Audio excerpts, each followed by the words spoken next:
Hello, my name is Mike Spurgeon. I'm a project manager with Missouri Enterprise, the Manufacturing Extension Partnership for the state of Missouri. I'm here today to talk about cybersecurity, specifically the Cybersecurity Maturity Model Certification, or CMMC, and why now is the time to prepare. All right, I'm going to start by talking about the historical timeline of the cybersecurity requirements for the Department of Defense. Back in 2016, they published FAR 52.204-21 concerning the safeguarding of FCI, federal contract information. And then they also published DFARS 252.204-7012, which covered the safeguarding of CUI, or Controlled Unclassified Information. Then in January 2020, they released CMMC version 1.0 with the intent of creating a way to enforce the cybersecurity requirements with manufacturers in the defense industrial base. And then in November of that same year, they published interim DFARS rules 252.204-7019, 7020, and 7021. And the intention for those DFARS clauses was to bridge the gap between the current requirements with 7012 and the final implementation of CMMC. Then in November of 2021, after the Department of Defense did a review of the program, they announced that there would be a CMMC version 2.0. And then between then and December of 2023, they worked on that program and published the proposed CMMC rule in December of 2023. And the following year in October, they actually published 32 CFR Part 170, which is the final CMMC rule that went into effect 2 months later in December 2024. So that is now the final rule for CMMC. However, there are no contractual obligations yet and will not be until the 48 CFR is published this next year. So let's talk a little bit about the CMMC model.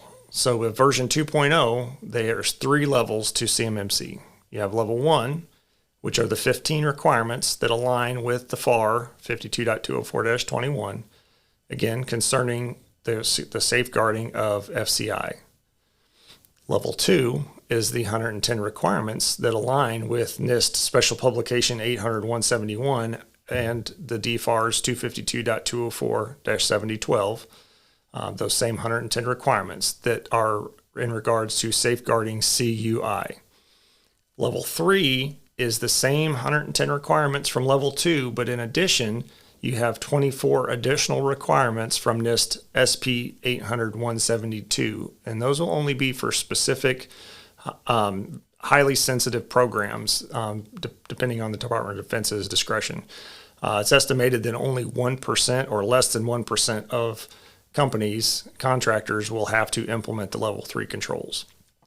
Level 2 will be about 37%, and level 1, 63%. All right, so what is FCI? Federal Contract Information. So according to regulation, it's information that's not intended for public release. It's provided by or generated for the government under a contract to develop or deliver a product or service to the government, right? It's not anything, if you can find the information on a public website, it's not FCI. If it's simple transactional information, that doesn't count as well. But that is essentially what FCI is. Anything related to the contract. If the contract itself is FCI, any contract requirements, delivery dates, things like that, that is FCI. Now, Controlled Unclassified Information, CUI. That is defined as information that the government creates or possesses, or that an entity creates or possesses for or on behalf of the government, that a law, regulation, or government-wide policy requires or permits the agency to create dissemination controls. There is a DoD CUI registry that controls or classifies what information fits into what category of CUI.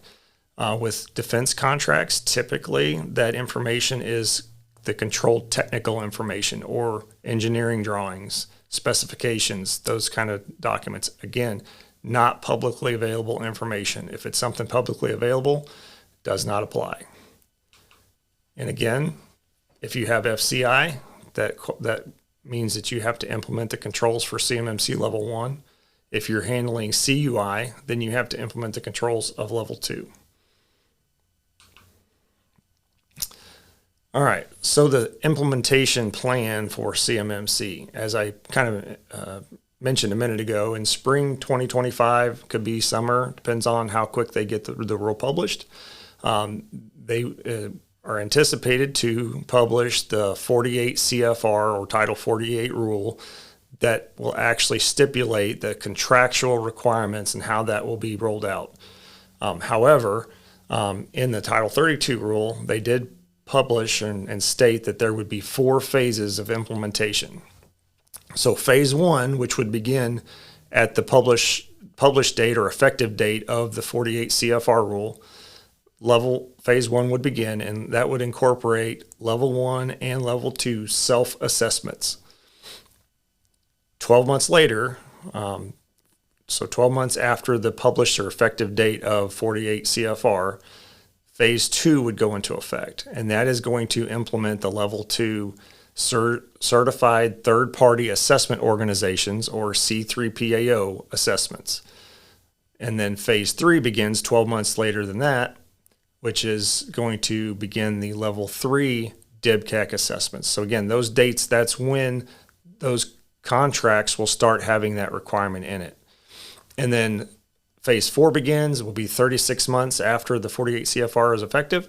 And at that point, it will be fully implemented. They intend it to be fully implemented, and all contracts will have CMMC requirements in them. All right, so let's talk about the CMMC assessment process. So for level 1, this is what that should look like. Okay, again, level 1 is 15 controls from FAR 52.204-21. There are 59 assessment objectives. So just because there's only 15 controls, there's actually 59 objectives that you have to look at to determine whether you're fully compliant with those controls. Okay. The first thing you need to do, though, is determine what CMMC level you need. Do I only have FCI or do I have CUI? Sometimes you have both. I mean, you're going to have both. If you have CUI, you're going to have both, because CUI is FCI. Not all FCI is CUI, but if CUI does fall under the FCI category. Okay, so you need to determine what level you need. After you determine that, so in this case, you determine that you need a level 1 assessment. You're going to follow the scoping guidance that was published from CMMC, and you're going to determine what that scope looks like. Okay, what equipment is included in this assessment? What people are included? What software should be in that is in that environment that's going to be assessed? Okay. Once you've done that, now you have your scope. You know, I need level 1. You're going to do an initial gap assessment.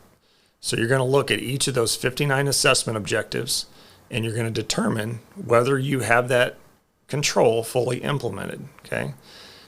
After you've done that assessment, now you know what you have implemented and what you need to implement still. And so you're going to go through a remediation process or implementation process in the case that you don't have anything, and implement those controls that you still need to. Once you're comfortable and feel like you have all 15 of those controls fully met, then you're going to go back and you're going to conduct the full self-assessment. Okay.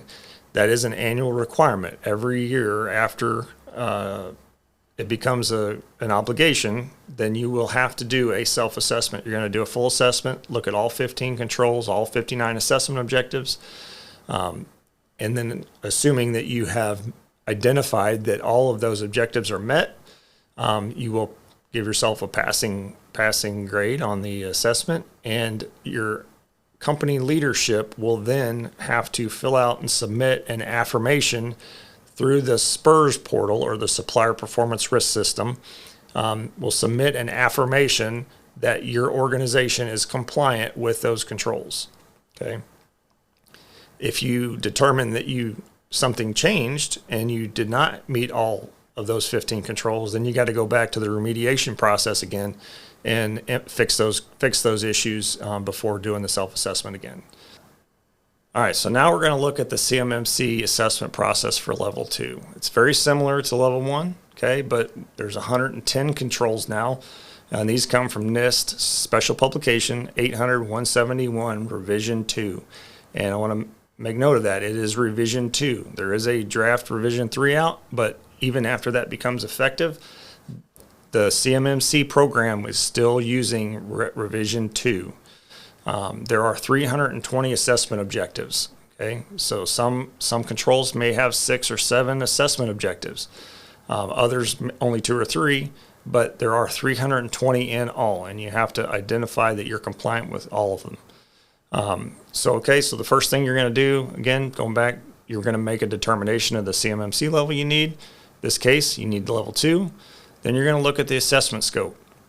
Okay, is it just 1 or 2 people that need to have access to the CUI? Can I set up an enclave with 1 machine that's in a secure room and only 2 people have access to it, and that's where all my CUI is stored? Or is it need to be a company-wide thing? Maybe you only have 10 people and everybody needs access to it, but that's what you're going to identify in that assessment scope. And there's a scoping guide that's out there that you can use to help identify and get through that process. After you've identified your scope, then you're going to go through and do an initial gap assessment. Again, just like level 1, just more involved. Okay, once you've gone through that gap assessment, each of the 320 assessment objectives, you're going to score your assessment based on the DoD scoring methodology, and if you haven't already, and upload that score to the SPURS portal, so the Supplier Performance Risk System. That requirement was implemented with the DFAR 7019 a few years ago, so if you haven't done it, you need to do that now. And also, you must have a system security plan. If you don't have a system security plan, you cannot give yourself a score, so make sure that you have that as well.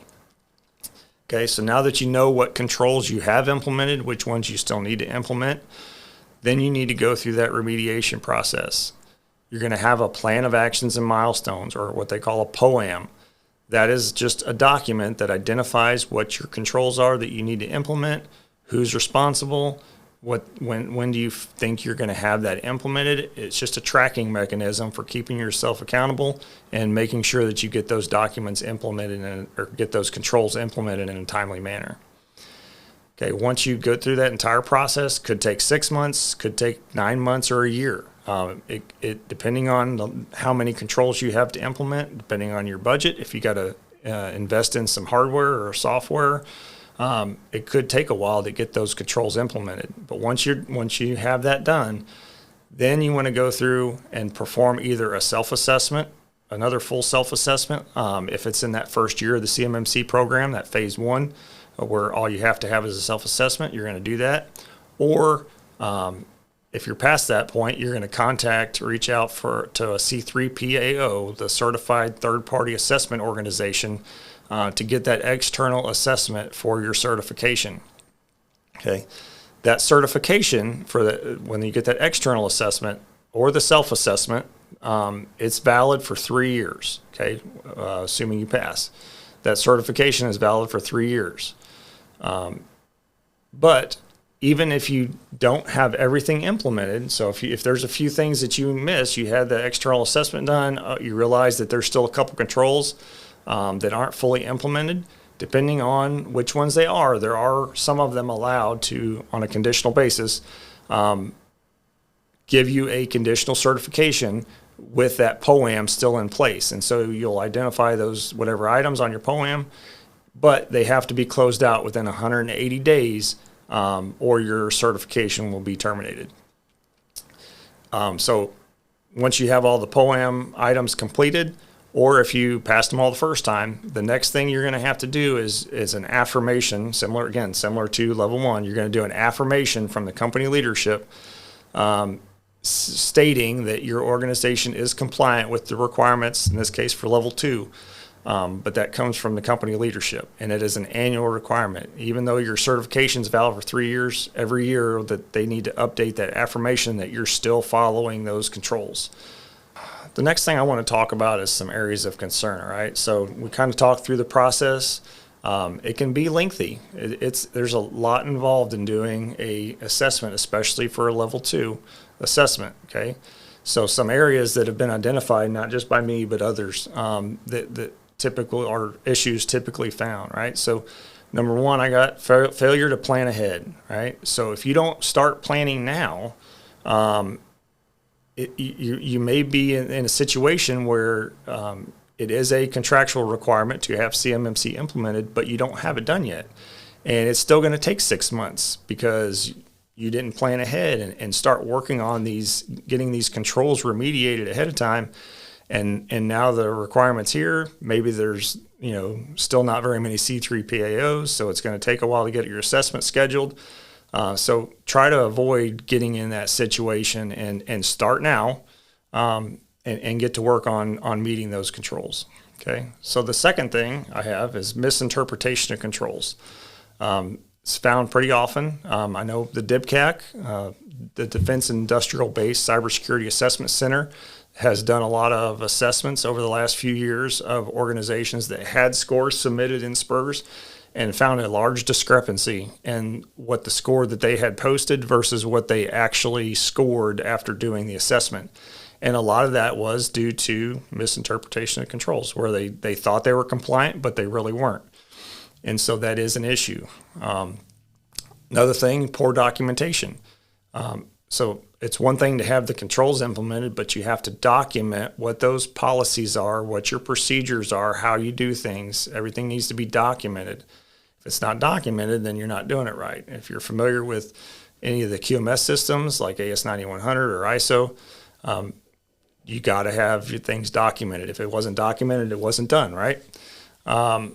So next thing, not engaging key stakeholders. So making sure that you're involving everybody in that process. So if the engineering department isn't involved in the process, but they're the ones handling CUI and handling those engineering drawings or creating the engineering drawings, that's going to create issues, because even if you do write policies and procedures, your IT department doesn't necessarily know all the answers to how the engineering department is actually operating. And so making sure that you involve everybody in the process, and leadership as well.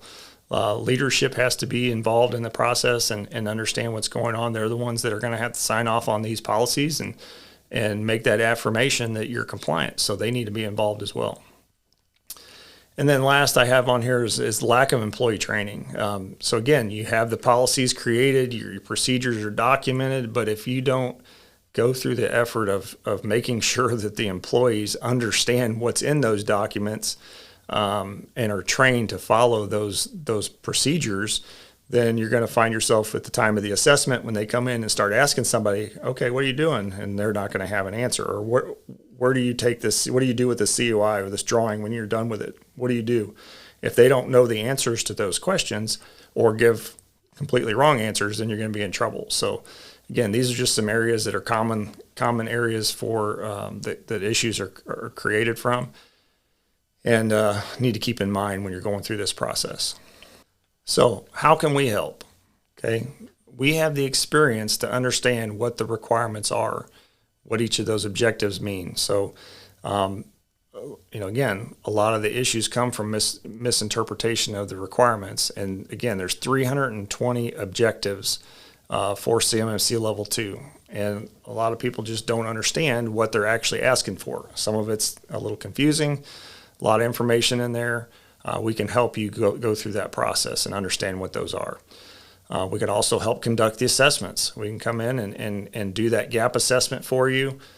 Yes, you guys will have to be involved in the process, but we can help with that, walk you through the process of doing the assessment, document what you're not compliant with, what you still need to implement, and then we can provide guidance and recommendations on how you can implement those controls. Maybe that you don't have something implemented, but you're just not sure what to do. Well, we can help walk you through that and provide that guidance that you need to get that control implemented. And then we can also help with assist you with the documentation. So, if you're lacking in having everything documented with your policies and procedures, we have templates that can be used to, customize to your organization and what you're actually doing to help make sure that everything is documented to meet all of the controls of CMMC Level 2. All right, so that brings us to the end of the presentation. One thing I'd like to reemphasize is the urgency of getting started. If you're a defense contractor, any tier, or if you're thinking about getting bidding on a defense contract, the time to start is now. The 48 CFR rule is going to be coming out here in the next 6 months, most likely. Once that rule is effective, it will be a contractual obligation to be compliant with CMMC. So if you don't start now, it's going to be very difficult to get everything, potentially difficult to get everything implemented. So the sooner you start, the sooner you'll know and be ready, okay, especially for when you have to get that certified third-party assessment organization to come in and do your assessment. So we're here to help. If you have any questions about what I talked about or anything I didn't, please feel free, reach out. We'd love to talk to you about how we might be able to assist you on your CMMC journey. Thanks. Have a great day.